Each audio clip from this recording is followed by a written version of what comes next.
Hi hello welcome back to my channel. അപ്പോൾ ഇന്നത്തെ video എന്ന് പറയുന്നത് ഇഹ ഡിസൈൻസ് എന്ന് വാങ്ങിച്ചിട്ടുള്ള ഒരു അൺസ്റ്റിച്ച്ഡ് ബനാറസി സൽവാർ മെറ്റീരിയൽ ആണ് കാണിക്കുന്നത്. ഒരു റെഡ് കളറിലാണ് ഈ ഒരു മെറ്റീരിയൽ വരുന്നത് കേട്ടോ. ഇത് ഇഹ ഡിസൈൻ ഡോട്ട് ഇൻ എന്ന് പറഞ്ഞ വെബ്സൈറ്റ് ത്രൂ ആണ് ഞാനിത് വാങ്ങിച്ചത്. അവരുടെ ഇൻസ്റ്റഗ്രാമിലെ റീൽസൊക്കെ കണ്ടതിന് ശേഷമാണ് ഞാൻ ഈ ഒരു മെറ്റീരിയൽ വാങ്ങിച്ചത് കേട്ടോ. നല്ല ബ്യൂട്ടിഫുൾ ആയിട്ടുള്ള ഒരു മെറ്റീരിയലാണ്. ഇതിൻ്റെ റേറ്റ് വരുന്നത് 2950 റുപ്പീസാണ് വരുന്നത്. ഇതിലെ ദുപ്പട്ടയാണ് ഏറ്റവും ഹൈലൈറ്റ്. അടിപൊളിയാണ് ദുപ്പട്ട. നമ്മൾ ഒരു പട്ടുസാരി എടുത്ത് പോകുന്ന അതേ ഒരു ഫിനിഷിങ്ങിൽ തന്നെ നമുക്ക് ഈ ഒരു മെറ്റീരിയൽ തയ്ച്ച് സ്റ്റിച്ച് ചെയ്ത് ഇട്ട് പോവാം കേട്ടോ.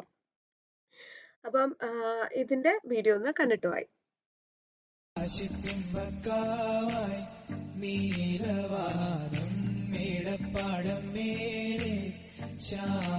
ഈ വീഡിയോ ഇഷ്ടപ്പെട്ടാൽ ലൈക്ക് ചെയ്യാനും കമൻറ്റ് ചെയ്യാനും സബ്സ്ക്രൈബ് ചെയ്യാനും മറക്കരുത്. താങ്ക്